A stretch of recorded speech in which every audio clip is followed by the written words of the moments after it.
This episode of On the Line is presented to you by Living.fit, your one stop for all your fitness needs. Make sure you go download the app Living.fit today. Now here's the show.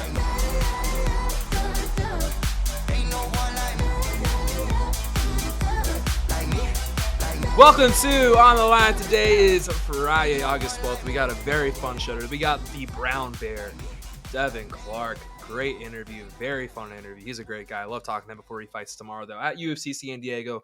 A lot of the friends of the program fighting tomorrow at UFC San Diego. And as I say later on the podcast, our boy Juan Adams announced fighting at PFL for a chance at the $1 million. But after we wrap up with our boy Devin Clark, we got our medals for the week. And yeah, very fun show. And we got the UFC San Diego preview. Those are always fun. Those are always great. We get kick ass show.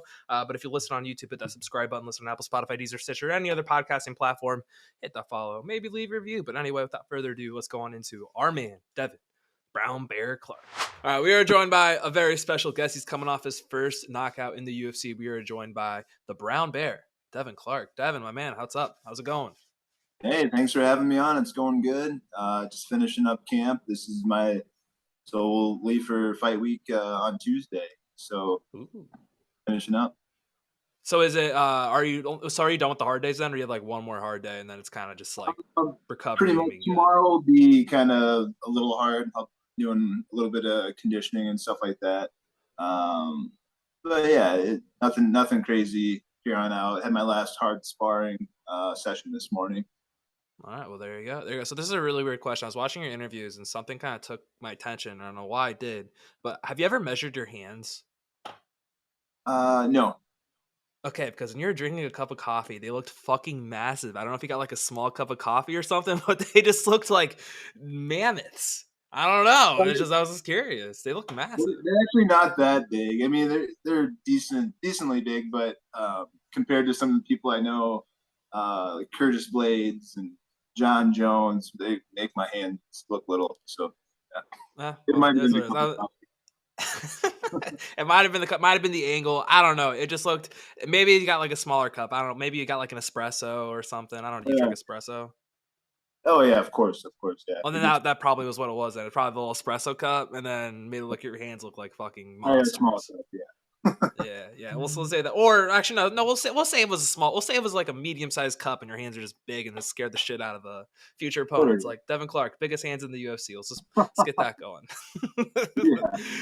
So I want to let's go back to that knockout over William Knight. And I know one of the things I heard about, like you were saying, like you guys were like saying sorry to each other a lot. And I was just curious, after you knock him out, were you like, hey dude, I'm sorry, and then go celebrate? Or was it just like, or did you wait until after everything was done? No, we were cool after. We took a picture and everything. And but like in the cage, we're so used to sparring our friends and teammates and stuff like that. So anytime we accidentally hit him in the nuts or something that was kind of a foul, I think it's just a natural thing, or we're just used to apologizing right away, or I am anyways. Some sparring partners don't give a shit. But I'm one of those guys like, oh, man, we're cool. We don't need to slug it out right now. So maybe you should start apologizing like from now on every single fight now. So you are 1 for 1 apologizing to a guy that you're nice to. Just get it going. That's definitely not the first fight I've apologized to the opponent for accidentally hitting him in the nuts. But do they apologize to you too? Yeah, sometimes, yeah. Well, never mind. Take that back. I have another spin zone for that later. But I mean, what was more satisfying though? Was it getting over the 2-fight skid, or was it getting that first finish or first knockout? A little bit of all of it. It was kind of blended in because it was 2 losses. I was on the last fight of my contract, so it could have been a done deal for my UFC career. And that's just, nobody wants that, where you're at a high level and then have to rebuild or find a new job. So it felt really good just to get a victory, because that's really all I needed was a win to get a new contract and stuff like that. But the knockout really cemented that, and it just gave us more bargaining room and stuff like that, contract wise. Yeah, and then you got was it 4 fights? New 4-fight deal. Yeah. There we go. And then you're set up. And I feel like that was another thing. It was like your back was completely against the wall Scariest thing you can ask for out of a fighter, just going up against something like that. And so, out of curiosity too, is like, obviously, again, it's back against the wall. Why was it a heavyweight fight? Did Will just not be able to make weight, or like what was going on with that? Why was it a heavyweight? Why were you guys so thick? Yeah, because I was supposed to fight a Russian guy to begin with, and he had visa issues like 2 or 3 weeks out. So they found William Knight accepted the fight. They're like, but he wants to do it at heavyweight because he can't make the weight in time.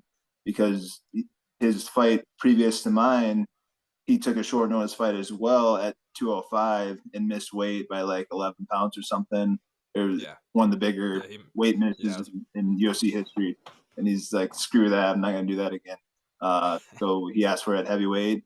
I agreed. And I didn't even, I'm just one of those guys like, yeah, I'll fight anybody. I don't care. And I didn't even ask to do like a catch weight or anything like that. I just assumed that he'd be about 230, 240. Then when he hit the scales, he was 251. I was 223 because I had already started bringing my weight down to get to 205. So it was irreversible for me to gain weight. So yeah, it was what it was, but it worked out. You know what I mean? That's all that matters. It worked out. But when he weighs it at 251, you're like, shit, this is like the worst possible situation. Like he's at 250, I'm at 220, I'm on my last fight. Like, oh, this is terrible, terrible situation. Not quite that bad in my mind, but it was surprising that he weighed 251. I'm like, oh, I did not expect 251 at all. No. I think most people are expecting like 240, maybe 240, like a little around there, but 251. Big guy, big guy. And at that point, the hat's over the wall. You gotta fight. It doesn't matter what he weighs or what I weigh. It doesn't matter. You gotta show up. You gotta show up. So, and speaking of showing up, you've had 5 Russian fighters scheduled. 4 of them have pulled out. You're now on to your 5th. When you first signed on to this contract, before we dive into the fight, did you really think you were going to make it with this guy, or did you think eventually he was going to fall out and you're going to fight someone else? I had confidence on this one. Because he trains in New Jersey, so I think he's in the States. So shouldn't have any visa issues. Now, if he gets in trouble for something else, who knows? That's happened before too. Fighting a Russian fighter, and nothing against Russian fighters. I have Russian friends and everything like that, but I've always wanted to fight a Russian fighter just because being a wrestler from the Midwest wrestling and Russia wrestling has always kind of been a rival. So it's just one of those things that I've always wanted to do and prove myself. And now I'm fighting a Russian, and he's not a wrestler. He's a striker. You're literally what you want. They gave you like halfway there. They're like, all right, we'll give you a Russian, but I can't promise a wrestler. So we'll give you a striker guy. That'll do. Whatever. I guess it'll do. And so, did you know right away when you signed it? Because I know, like lately, when you sign contracts, you're not sure if it's going to be in front of a crowd or not. When you signed onto it, did you know you're going to be in San Diego? No. Or did they say like we'll figure it out? So it was just signed on. You're like, all right, we'll just see what happens. Yeah. To be announced is what they put on the contract when they haven't got a venue yet or don't know where they're going to put it. It's PBA. And that was for a good month or so. But yeah, I was pretty excited when I found out I was in San Diego in front of a crowd. I've been fighting in Vegas the last 2 years in front of hardly any crowd. I think they allow like 100, 150 people in there now, but it's just such a different vibe. And it's going to be fun getting back to it. Well, I'll say the last time you were in there, I mean, you probably haven't even thought about this. The last time you were in front of a big crowd you broke your face. I'm assuming you want to get that right out of the way. You want to get that, you don't want that to be the last time. That was the Apex? Yeah. Oh, shit. I thought that was your teeth you fucked up at the Apex. Or was they both at the Apex? Cool. Oh, no. By the way, which one hurt worse? The orbital. The orbital? That hurt more? Way worse, yeah. The teeth, that was just kind of like, oh, my teeth are gone, whatever. Because I thought they were knocked out, and somehow they were still in there. But I had to kind of figure that out during the fight. And I was super confused about what was going on in my mouth. But the orbital definitely hurt way worse. The orbital hurt worse. But you got both were or one was one was the other. But like the crazy thing was after you like broke your teeth, you won the round. I think that was just kind of the craziest thing. It's that grit, that determination, tough motherfucker. I'm not sure if I did win the round, but it was convincing because I It was think convincing. the teeth and everything and kind of overcoming that, people probably wanted me to win. Yeah. But if I had one more round, I would have won that fight for sure. Yeah. I think the most shocking thing was the fact that he didn't slow down after at first. Usually it's about like he gets 6 or 7 minutes of the Hulk, and then he kind of just pesters out a little bit. So that had to be a little surprising. Yeah, he looked really good that fight, Mm. and he caught me right away with a shot in the back of the head and kind of had me wonky the rest of the fight until about the third round. I kind of recovered and got my senses back, but that rest of the first round, the second round, I was kind of in limbo. Yeah. I mean, it's just a fight game. Sometimes it takes a minute. And so now that you've had this first knockout and you're going up against a guy who's a striker, is there like obviously you want to stick to the game plan and all that other kind of stuff, but is there like a part of you like I hope I don't get in there and just like going too far for the KO? Like, are you even worried about that? Because there is a mental primal thing where like, you've gotten that knockout. Now I feel like there is a part of you, like I want it again, but how do you Yeah. like control that? Yeah, and that just comes from training. I'm not the guy in training that's going for huge knockouts and stuff like that. And even that knockout against William Knight, I wasn't going for a big knockout. That was literally a drill that we do on the bag. Uh, that's where that came from, and it was just a natural occurrence, a natural body movement that I did, and it landed. And I hit him with the elbow, then the hook, and then, like I said, that was just from drilling, muscle memory. And I didn't even know that I had him hurt until I saw him go like this on the cage, and like, oh shit, I hurt him. So that's the plan. Just another occurrence like that. Hopefully that happens, or we just grind them out and win like I usually do. I have no problem with that either. I've made a career of it, and I'm pretty damn good at it. It pays the bills, and that's at the end of the day, that's all that matters. Whatever pays the bills, that win bonus looks a lot better if Yeah. it looks a lot better, especially if a decision like that. But I feel like this guy too. I mean, like you guys kind of similar knockouts in terms of the fact that you got to the third round, the guys were kind of tired, and then you got the finishing blow. This guy's also juice head though, so who knows if he's still going to have that energy this next time when he gets into the third round. Yeah, And I just found out he yeah, got busted not too long ago, or a few years ago. He got busted, yeah. and now he must be clean now. But Well, there's cycles, there's things they can find their way. They can try to noodle their way through it. I more power to them. They do whatever the fuck they got to do to try to beat me. I'm gonna do whatever I got to do to beat them, not including steroids. But yeah, I've always been natural. I took some supplements in high school that were like they were over the counter, but they shouldn't have been A selling them. little, a little, little on the border, on the Yeah, border. they shouldn't have been selling them to a 17-year-old.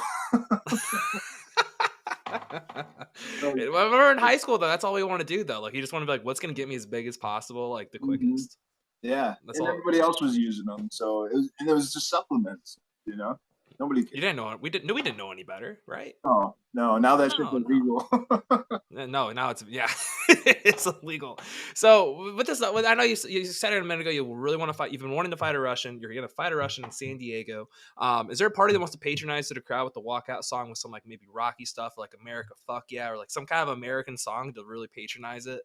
Not really, because No. it's kind of buying into the whole, something that's not reality.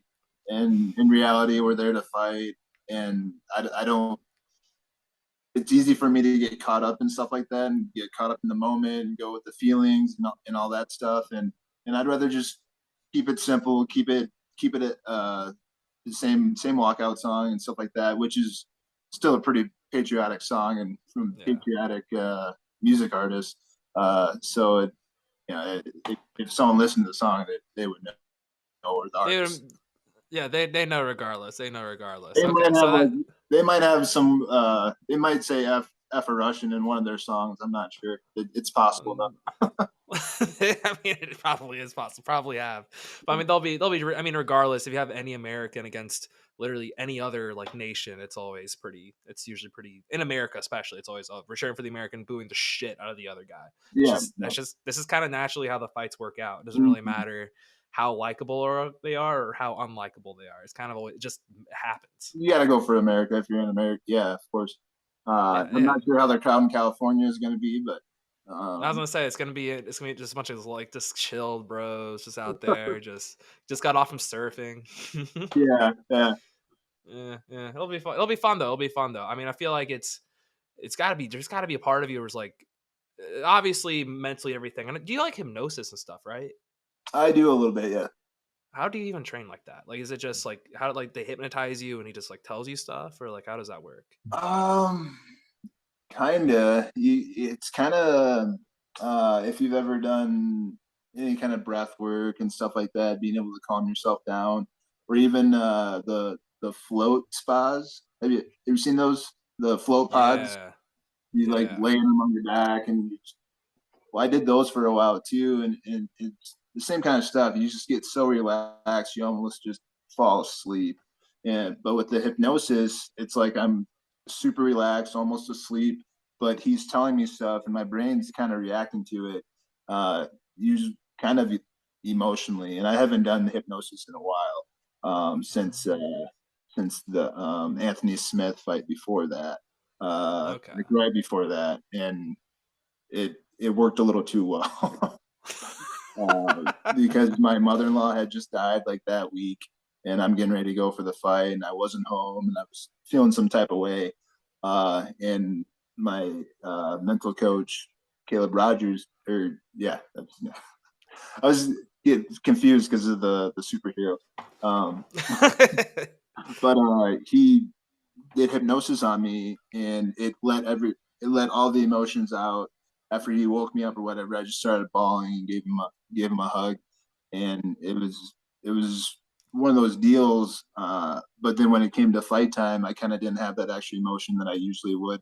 Because I hold on to stuff quite a bit, and I use that for fuel. Uh, and it wasn't really there, and so it was just a weird situation, super weird situation, especially with the media and everything finding out. And it just I kind of had to hype myself up and lie to myself a little bit and stuff, but I should have just been home.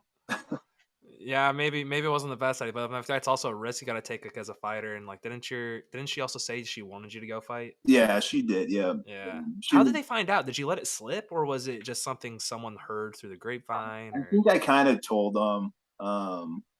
Yeah, it was something. I was talking. I think I was talking to one of the media guys or something, and just kind of just talked to him, and it came out, and he's like, "Do you care if we use that?"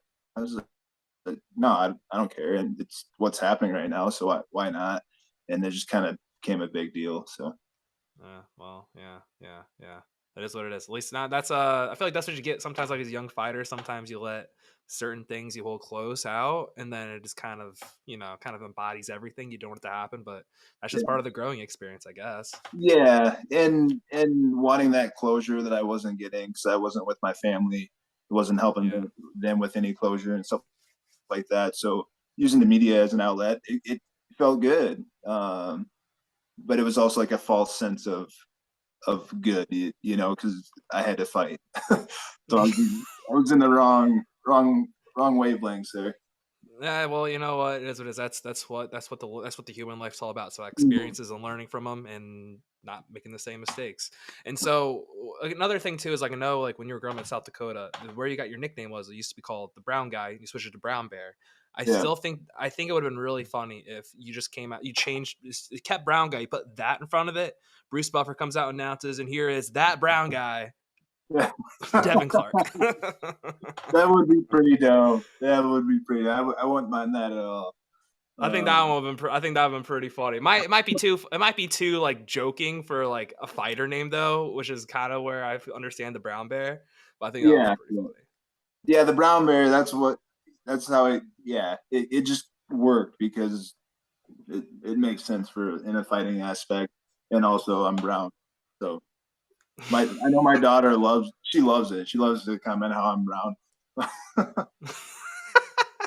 Well, also like you fight. Like I mean, you're a grappler, so it's like you can say your bear mauls you, grapples you, and just beats the shit out of you just by being on top of you. So that all makes sense too. Yeah, and that's kind of my Yeah. style, anyways. I'm usually not a fancy, striker and stuff like that, or even I never was even a fancy wrestler. It was all uh, stand up, try to take them down, make them make a bad move, and just kind of maul them. And I mean, at the end of the day, like, gets the paychecks paid. It pays the bills. That's all that matters. The bank account at the end of the day is the only thing that really matters. Yeah, yeah, it's Yeah, got me by. it's facts though. And then Mhm. these fights too, it's just one of those things too where if you're mauling, like, did you get a performance bonus by the way for your last fight for the knockout, or No, did you not get one? no, I Oh, should have. did It you get was, an undisclosed bonus? A little under mailbox sent. we always get one. Really? Yeah, they usually. I forget what. I don't know if it's something to do with the sponsors because we get a sponsor check and stuff like that. But there's always like a little extra one for whatever reason, and I'm not sure what category they put it in, but I think all the fighters get it. Um, but yeah, I didn't get the bonus for the knockout. Uh, Close, I think his name's Close. Jakar close. Yeah, I think he got it that night. Okay. So he had a really good knockout too. So it's Yeah, it was like that was his return from being shoved by Jeremy Stevens, like oh fucking yeah. up his collarbone. Yeah, that's a no go. That's a no go. Did you want to shove? I know you didn't really like Kudabala before you fought him. Did you want to shove him in the face off? No, no, absolutely not. No reason to. We're fighting the next day, so it's. I'm usually pretty loose at weigh-ins and smiling and stuff like that. It's kind of just it's fun, and it's funny when another guy takes it so serious too. And with Kudalaba, he's just kind of a goofball, so you just got to run with it. I had no idea what he was doing. Like he was trying to sprinkle salt on me, and he was like saying, I'm hungry," but I didn't see. I'm looking him in the eyes, so I didn't see his hand up here, so I had no idea. So what are you? You're hungry? What are you talking about? So it was just funny. I don't know. And They're just trying to. They're like trying. They think they're getting in your head, but really, you're just like, dude, what are you doing, dog? Like, yeah, not at all. And it's funny because he didn't want to shake my hand on stage, but we shook hands twice backstage, like, oh, good morning, stuff like that. It was super, casual, no hard feelings. Then we get on the stage and he wants to act like a tough guy. But that's just man, that's like a.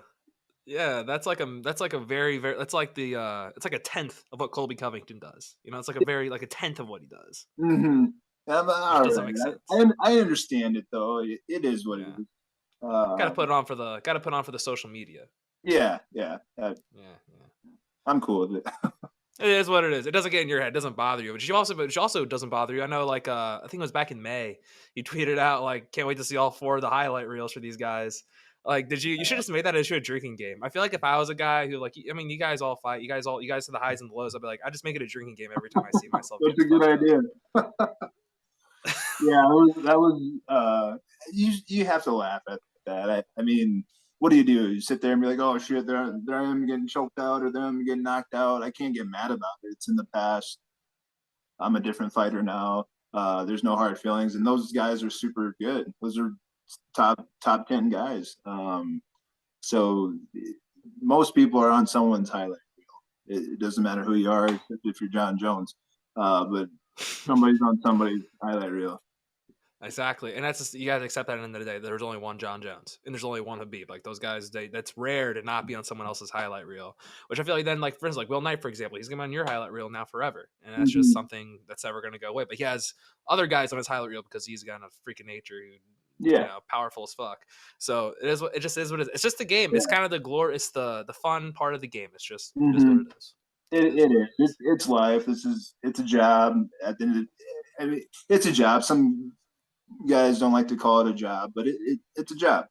It's a job. Sometimes you win, sometimes you lose. But you look at the NFL guys, and they've all lost at some point, and they've all on someone's highlight reel, and they're making good money. Who cares? I mean, and again, obviously, fighter pay, all that stuff. You guys still make decent money, so it's not Yeah. like at the end of the day, it's like you guys are not like you guys are shit poor like some of the other organizations. Where if you guys are if you're in the prelim cards for some of these other organizations, like yeah, you are Yeah. like literally shit poor. Well, that depends. No, I would say yeah, At the entry level UFC when you first get on, I think most guys. I think it's still 10 and 10, 10,000 and 10,000. Um, yeah, something like that. and Yeah, I think the contender guys get less. Like actually, I think they get like yeah, they 8. do. Yeah, Yeah, it's kind of weird. I don't know why, but um, Yeah, it is what it is. But it's just more motivation to work your way up. I was there too, and now I'm making enough in one fight to last a year or so, save my money, stuff like that. So it's not overnight. It's not overnight. No, If it's they not. gave It's like any fighting, job. It's like any job. You all yeah, start off with like making like shit and bones. Like you got to eventually work your way yeah, up to getting that raise and getting promotions and things of that nature. yeah, and it wouldn't really make sense for them to pay a new fighter $1 million.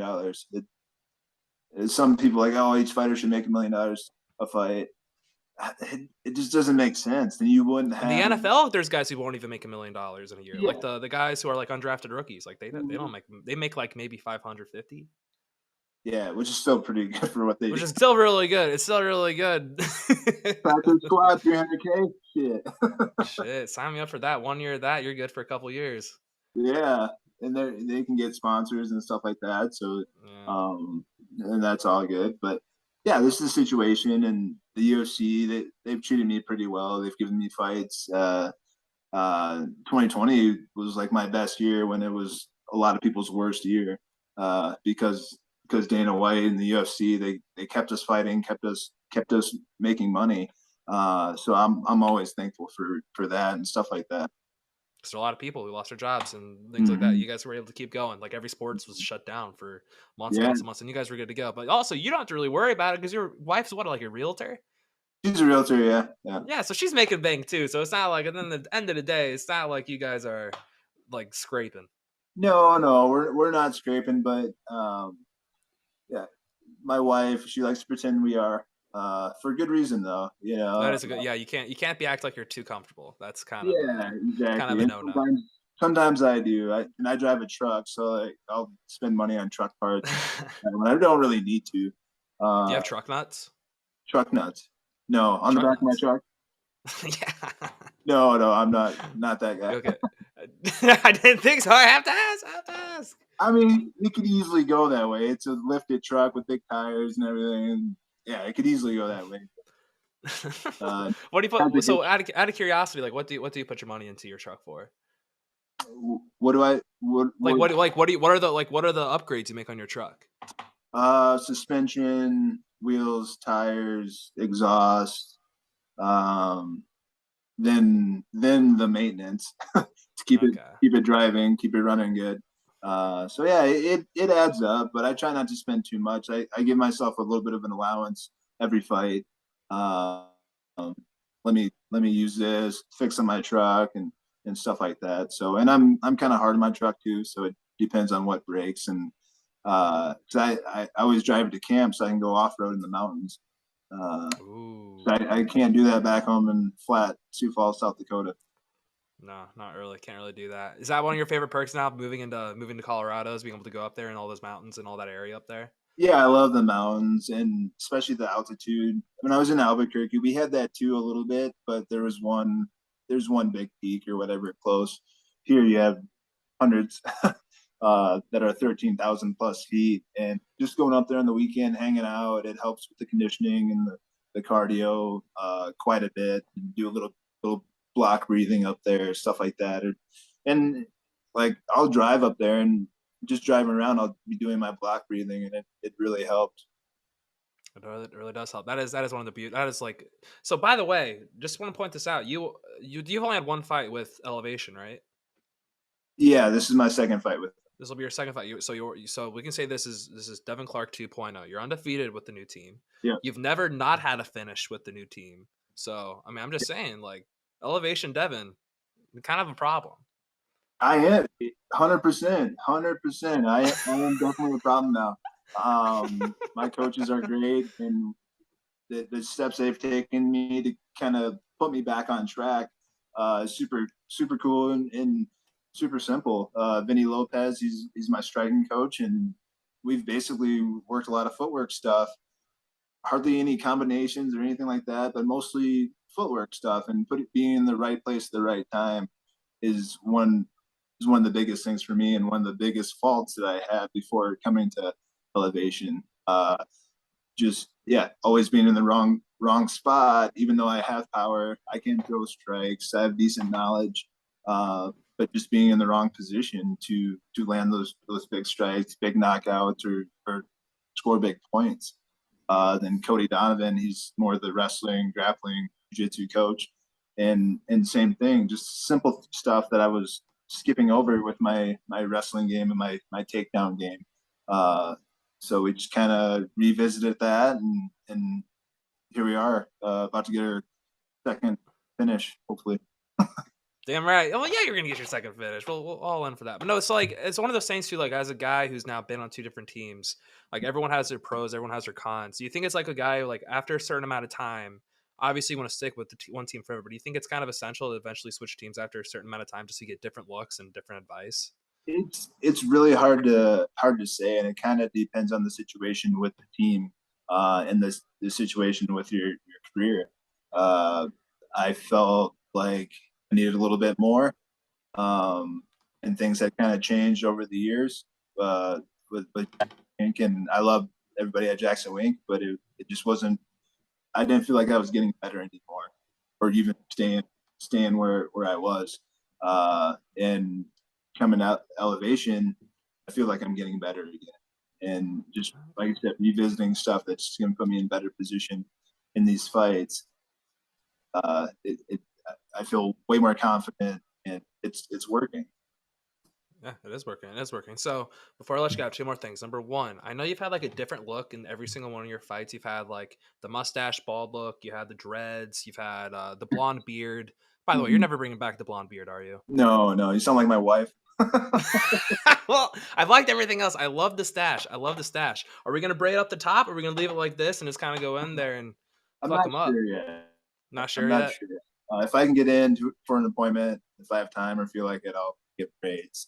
Um, so yeah, but I don't think I'm gonna do the mustache. The mess. I don't think you got to win with the mustache, did you? I'm 0-2 with the mustache. So Yeah, I don't. Nah, yeah, that's dead. No more. and the problem is I felt really fucking good. I'm like, this is a good thing. No, definitely wasn't. It was a couple of my worst performances. So We'll blame the mustache. We'll blame the mustache. Nothing else. it's gotta be. Right? It's gotta be. It's not Anthony Smith or Kudalaba, no. No, not those guys. No. It's all the mustache. All the mustache. So, no, do you have like a long term plan for it? Do you like trying to grow it out, or is it just kind of you just go with whatever you're feeling? Yeah, I'm growing it out for one reason. It's starting to fade. My hairline. Oh no, So no, yo, I no. can kind of disguise it. Uh, Oh, maybe you don't want to get it braided then. well, it's still. I mean, It's it's still looked all right there. all the time. You could tell, but I'm not embarrassed by it or nothing. But I figured I might as well grow my hair out while I can. That's Do all. it for one last rodeo. Yeah, because I had an afro when I was in middle school. It was like Ooh, out there. Um, ooh. so I've had long hair before, but it hasn't been this long since then. And this is Damn. it's probably only a few inches now. Yeah. Screw it. Let it grow. Let it grow. All right, man. So I appreciate you coming on. So before I let you go, obviously you're not going to say you're going to lose. You're not going to say you're going to win by decision. Or actually, you might. How are you going to beat this Russian fighter, Russian striker? Physically and mentally, I'm going to be better. I like that. I like that. I love that answer. That's like the best answer I've gotten for that. Obviously, everyone's like, I'm going to knock him out in the second round, first round. That's such like a good answer. That was such a bullshit neutral answer. But it's like at the end of the day, though, that can be right on literally any situation. You could choke him out, knock him out, or you could like 30-26 him, and then that the answer is still right. Yeah, and you can take it a little further than that because if I'm mentally sound when I go in there, then I'm also physically sound, and I'm in the right position, and I'm doing the right moves and stuff like that, and making the right choices, timing, everything else like that. So that's how I need to fight to win this fight. He's a decent striker. He could easily knock me out if I make a wrong move. So it's very necessary that I stay mentally focused in this fight and just fight how I know how to fight and use the tools that we've been working on and the growth that I've been experiencing. And can't wait to see it. Can't wait to see it. I'm excited for it, man. So now this is the real thing. Before I let you go, if you have any sponsors, anything you want to shout out, like go ahead and do I so. just want to thank all the fans and my training partners and all the gyms that I belong to because I'm in South Dakota and Denver. But shout out to Forge Strength back in South Dakota, and Next Edge Academy back in South Dakota, and of course, Team Elevation here and Vital Training Systems. Love it. Love my team. Love my Team Elevation guys. All right, man. So appreciate you. Good luck next weekend. Appreciate you coming on. Thanks. Very fun talking to Devin. Been wanting to have him on now for a while. I wanted to have him on when he fought Will Knight, but as Will Knight's a friend of the show, so it's kind of weird if I had him on, but not Will. But Will said in the last minute. I don't know. It is what it is. Who cares? He's on. He's on front of the show. Back on whatever. Very fun. Excited to see him fight this weekend. Finally get the Russian he's been asking for. But let's go on and dive into UFC San Diego. Let's kick off the music. Let's dive into UFC Vegas. 59's leftovers. There's like 4 fights from it. So let's kick it off with Damon, man. Blackshear and Yusuf Zalal. As Damon Blackshear makes his UFC debut and Zalal has no volume. This really is the value of a pickup.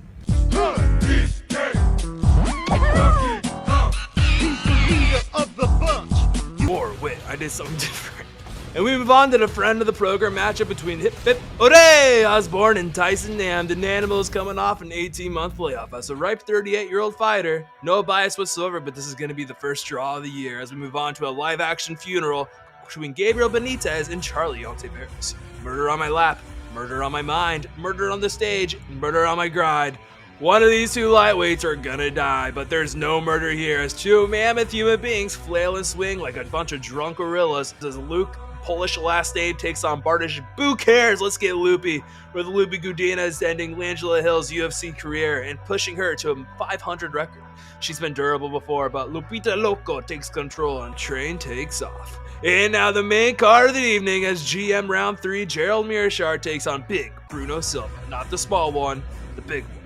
Mearshart may die 5 times in 10 minutes, but get to round 3 and mythical Mearshart may be there. This will be fun.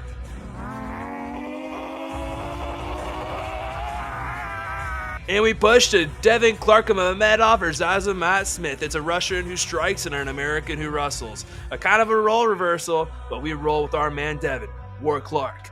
This next fight between 2 no-name strawweights is brought to you by Modelo. Go grab some Modelo's and P3 protein snacks. The official protein snack of the UFC. You ain't missing anything, but get back as we chug along to the co-main event of the evening as rising prospect David Onama takes on Nate Landwehr. Where are we going? My wife. I fucking love you. 5 years strong. Fuck. These lights are bright. Onama buy whatever he wants as we go on to whatever skin Cheetah Vera decides to wear that day as he battles Dominic. It's a good day to die Cruz in his backyard of San Diego. Cheetah Vera says, fuck you, San Diego, and fuck you, Tom Cruise, as he wins in the championship rounds. And that's our UFC San Diego preview. Very fun card. A lot of fun fights. A lot of low-key. I didn't mention a lot of them in the preview from last week or whatever, but got a lot of fun fights coming up. It's going to be a fun card. So shout out to our boy Juan Adams fighting, as I say later on, regardless. But shout out to our boys. No bets. Everything's too wide. Like there's literally no fucking value. Take Dom, I guess, if you want value, but no value. Let's go on and dive on into our medals for the week. All right, that was a fun preview, as it always is. Let's go on and move into our medals for the week. I'll start off with my bronze is eyesight. If you haven't been on Twitter, social media, Tony Jefferson, so playing the NFL without his glasses, and he couldn't see shit. Now he's back with his glasses, and he's able to see. But that's not the only reason why eyesight is my bronze medal. It also goes out to because Marshawn Lynch, love Marshawn. You got to be able to see to drive, and he had a DUI. DUIs are kind of back, but Marshawn Lynch got a DUI. He couldn't see because of his DUI because he was intoxicated. He was just drunk. A little bit impaired. Yeah, a little bit impaired. 2 different situations, but eyesight gets my bronze medal because you kind of need it to live and do your things correctly. Yeah. But shout out Tony Jefferson for finally, getting away from the eyesight conspiracy theories. So shout out Tony Jefferson. Yeah, I really would have thought that he would have needed his eyesight even more to play in the NFL, but guess that's just a myth. But myth. Yeah. It's just like COVID, it's a myth. Yeah, exactly. Yeah, but my bronze medal goes to stadium food because I just want to know what the fuck the Kansas City Royals were thinking when they introduced the most recent item on their menu. It's a pulled pork sandwich. Got your standard shit on it. It's pulled pork, bacon, barbecue sauce. Oh yeah, and Reese's peanut butter cups. Dude, I was listening to Jason Benetti, the guy who does like Lazy Eye or whatever, he was talking about. He's like, this shouldn't be good, but this is the best thing I ever had. Watching a No White Sox fucking game, way. he says it's the best thing he's ever had. I trust Benetti. As someone who's able to tolerate both Dan Dockich and deal with Bill Walton, I trust this man's opinion on anything. I mean, I'm gonna have to try it if I ever get down to Kansas City, but I mean, I guess it could work if you have like a more sweet barbecue sauce with it, and peanut butter and chocolate kind of are catch-all ingredients, and they work with everything. So I don't think I'll never try it, but we'll maybe I'll take a Reese's peanut butter cup next time I go to City Barbecue or some shit here in Indy, or because I would never do that to good barbecue, but I would do it to shitty barbecue. Absolutely, but the good barbecue, no, that's a crime. Don't even need sauce for good barbecue. If you need sauce for good barbecue, you're wasting yourself. What do we know? We're just two white boys. Let's go on to our silver medals. My silver medal, it goes to celebrity boxing. So I've been on here and said this before. I could care less about who Jake Paul fights next. When it was this whole Hasim Ramaj thing, couldn't give a fuck. When it was fighting Tommy Fury, couldn't give less of a fuck because he's more of a celebrity than he is a boxer. But if he fights Andrew Tate, I would pay the pay-per-view to watch those two fight each other. I don't give a fuck who wins. I prefer, honest to God, I don't think I'd ever say this. I hope Jake Paul knocks him out. I think that will be funny. I think it'd be really funny. Who do women cheer for? I don't know. Jake Paul's had women issues. He's had girls come out and say he sexually assaulted them. Andrew Tate doesn't think women should even vote in this country. So I don't know. It's a great boxing fight. No one likes them, so everyone wants them both to get knocked out. I think that is a very big win. Like I think that would do very well, like pay-per-view wise. Not even shtick. I really believe that. I think it would sell really well because no one likes Andrew Tate. Some people like Jake Paul, but actually, no, I take that back. There are some people who like Andrew Tate. And if you ever go see his followers, there's people I see on there who follow him. I'm praying to my Lord and Savior it is for irony. Because there are some people, they are following Andrew Tate because they think his takes are good. Horrible takes. But if you watch them through the lens of irony, it's like, this guy's hilarious, but he's just absolutely wrong. There's a lot of people like that where I act purposely. I don't follow some people because I think they're fun. Just because, there's some people I think are really funny. I don't follow. I need to follow. Who's our boy who keeps saying like Tim Tebow is like the best quarterback of all time? I already forget his name. Nick Adams, right? Yeah. Like Nick Adams, for instance. I don't follow him because like his shtick is old already. I'm already over it. But every now and then he'll hit a home run, and I'll check in every now and then. He hasn't gone viral in a while. I think everyone kind of caught on. Everyone kind of got sick of him. Like it's kind of like ball sack sports. We're already kind of sick of it. Yeah. It's ball sack sports. What a fall. Speaking of. Well, today there was huge news today that we're saving for a gold medal, but goddamn. No, I don't think it could have been ball sack sports. Yeah, I was gonna say that wasn't ball sack. That looked like ball sack, but it wasn't. I swear, I thought it was ball sack when I saw it, and then I looked at the username and I was like, oh. No, I see. Okay. I know if I see that person, I believe anything. Harrison, your silver medal. My silver medal goes to the Sedin twins. For those who are uninformed, they're a pair of twins who used to play in the NHL for the Vancouver Canucks, and I saw a theory that in 2010 they switched jerseys and played the entire season as the other brother. And I think that's absolutely hilarious. Like, because it makes sense. Daniel played as Henrik, and Daniel was the better goal scorer, and that was Henrik's best goal scoring season. And Henrik played as Daniel, and that was Daniel's best assist season, as Henrik was the better passer and playmaker. It all lines up, and apparently they used to switch jerseys at practice to fuck with their teammates. Because they're like identical twins. So this conspiracy theory I am absolutely on board with, and it's just the funniest thing I read this week until earlier today, which we'll get into with the gold medal. But the Sedins, hell of a conspiracy. I love that. I'm all for that kind of shit. That's like when I'm trying to think of an example of that. I don't know, like White Chicks. I don't know. Yeah, White Chicks. Yeah, that's not even comparable. I don't even know what the fuck I'm talking about. Those aren't twins. Anyway, so I'm gonna go to my gold medal. I think we talked about this a little bit last week. The True Love, it's back. My gold medal goes to irony. Pete Davidson, man. Ooh, I don't feel bad for this guy at all. I don't feel bad for the fact that he's in mental institutions. I don't give a shit that he's getting therapy. He picked a fight with Kanye West. Just right away. That's a terrible idea. That's a bad idea. He got Kanye West kids tattooed and fucking branded on his fucking neck. Yeah. Fucking idiot So he took move. Kanye's kids, branded it on his fucking neck, was pretty much making fun of Kanye for his mental health and all that kind of stuff.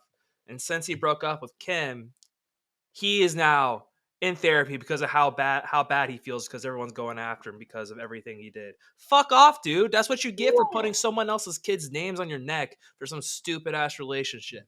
As a Team Kanye podcast, we are a Kanye friendly podcast. Absolutely. We disavow Pete Davidson, and we feel zero sympathy We for him condemn. currently going into therapy. We condemn Pete Davidson. We condemn that horny Pete little Davidson. fucker. That's what you get for messing with Kanye. Yeah. Don't mess with Kanye. Why would you get someone else's kids who you've been like dating for 9 months? He did that to get fuck with their Kanye. names? He did it to fuck I with know. Kanye and make fun of his mental It's health. just, And now he's crying boo-hoo because yeah, Kanye's making fun of him. yeah, wah. Fucking Yeah, grow up. Grow up, dude. Yeah, for real. Grow up. All right, Harrison, your gold medal. We had alluded into this like the entire. Yeah. There's only one man who can take the gold medal this week, and it's Antonio Brown. He's back at it again with the greatest quote of all time, and here it is. My biggest regret in my career doesn't involve me calling my GM a cracker, or showing up for Raiders camp late in a hot air balloon with frozen feet, or throwing rocks at that UPS driver, and it definitely doesn't involve taking my shirt off and doing a victory lap around Jet Stadium mid-game while throwing up the deuces. My biggest regret is that I'll never get to see me, Antonio Brown, play a game live. Sure, I can watch the game afterwards, but I can't imagine what that was like for all of you to see something like that. Like watching the Beatles or Jesus perform at Red Rocks. Legendary. Absolutely legendary. That's a baller goddamn quote from the greatest wide receiver in NFL history, Antonio Brown. What a fucking man. He's what was it? There's people who try to say he doesn't have he has early effects of CTE. He has every sign of CTE. Every sign. Every sign of CTE. It's amazing. It's so funny to look at his career before and after the Vontaze Burfict effect, where he just got fucking murdered, and then after that he became a psychopath. Like, maybe the signs were like already there beforehand that he could become the enigmatic figure that he is now. But after Vontaze took his head off, it was just like it got released. The switch was immediate. It's like when you're drunk, you don't want to text people, but then you get drunk and then you text them. It's kind of like that, except he just doesn't have that filter anymore. Like when you're sober, you're like, yeah, I'm not going to do that.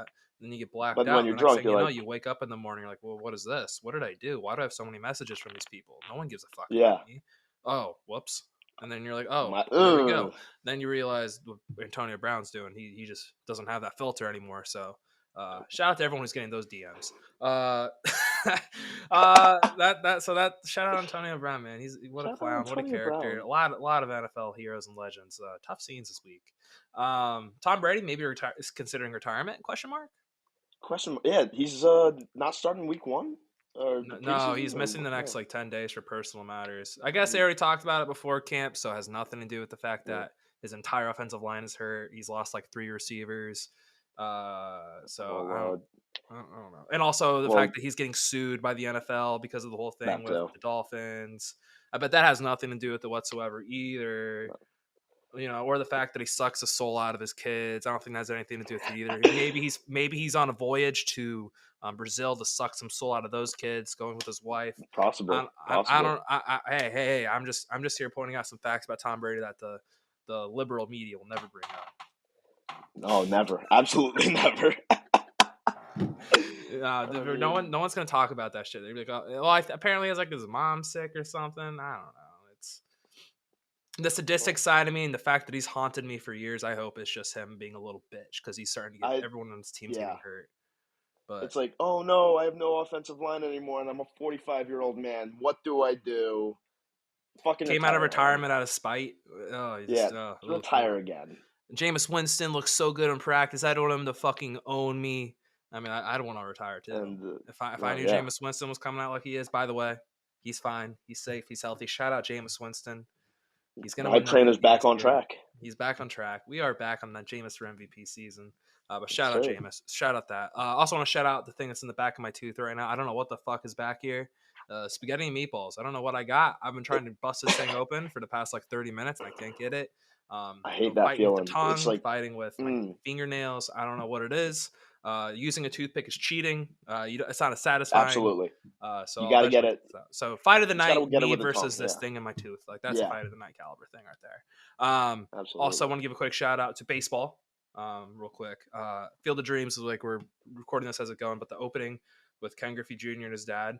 I'm not crying. Peak. You're crying, but I also want to point out I felt really fucking old seeing my Mm. childhood hero Yeah. walk out there, It's look older than shit. Oh man, I felt so old. tough. I Dude, felt like old. it's They're wild both seeing built like like shit brick houses too. yeah. That's one point. He's built like a shit brick house.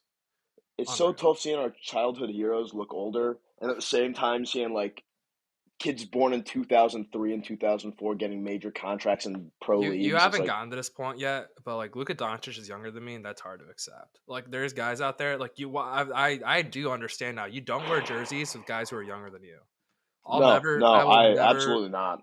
ever wear a jersey of anyone younger. I'm now capped. I can only buy older, and that's all I can do. Yeah, I'm you getting go to the for point. retro jerseys. Yeah, I only buy retro jerseys at that point. I'm Yep. just gonna buy a bunch of Lance Stevenson jerseys at this point. But no, it's Gotta rep Lance. it was crazy seeing Griffey look like that and all that. He's my favorite player, and seeing him built like that, crazy. Also, very funny. His dad dropped the ball in the first throw because they did like a catch. Hilarious. I don't know if you saw Yeah. that. Oh, his dad Yeah. dropping it. Actually, It was absolutely it made the funny. So moment funny. better. I think it made the It's like- moment better because it was like more like, Yeah. oh, this isn't just staged. Like that's just like two. That's a dad and a son. Dad being Mhm. clumsy as shit, even though he was a great baseball player. Yeah.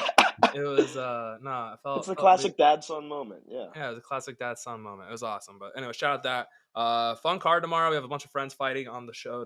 Then our boy Juan Adams is fighting on Saturday now. He got called up into the PFL. We might have multiple friends of the program fighting for $1 million. So that's pretty fucking cool. We did the Bubba Jenkins interview before this. He's the man. That was a very fun interview. That'll be coming out next week. But yeah, a lot of things coming, a lot of fun. A lot of the boys are fighting soon. So we will see you guys next week. We may or might not have the co-host next week. It's either next week or the week after. Decision's been made. I don't think he knows yet, but he does know at the same time. I don't know. Whatever it is. We'll see you guys. He has an assumption. Yeah, he has a very strong assumption. He got called out by the UFC gambling guy today. It was kind of funny. He said something about it, and then he got like called out by the guy.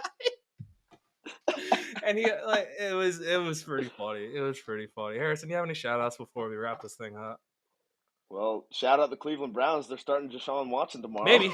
Well, as far as we're going to start at the moment until he gets we could wake up tomorrow, or when you wake up, the news will already be announced. But I'll be going about my day, and all of a sudden I'll see Deshaun Watson suspended for the year. Oh, please. That would be a great way to wake up. Is it a home game or is it an away game? I think it's a home game. Let me double check though. I'm not too sure. It's not that important. I was just kind of hoping to find out if he was going to be. I'm just really interested to see how people react to him. I'm genuinely it's curious. at Jacksonville. It's at Jacksonville? Oh, there's no fans in Jacksonville. Damn. No. But they're gonna. I think they're gonna be in Cleveland next week against Philadelphia. Well, he'll already be suspended at that point. Oh, that's true. That's very true. It's just it's not a matter of if. Like he's gonna get suspended for the year. It's just a matter of when at this point. Which, by the way, lock of the year: Panthers against the Browns. I don't think I even need. That's a lock. Baker looks incredible. Oh, I gotta believe that. Baker looks incredible.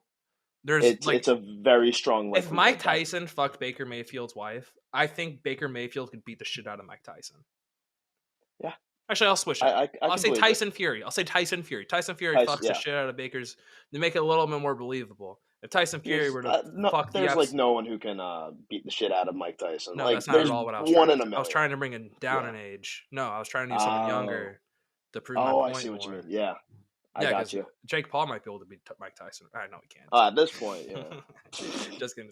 No, he regardless is like pissed off Baker he's a mythical different breed. He is a different breed. So that's what we got for the show. We'll see you guys on. Peace.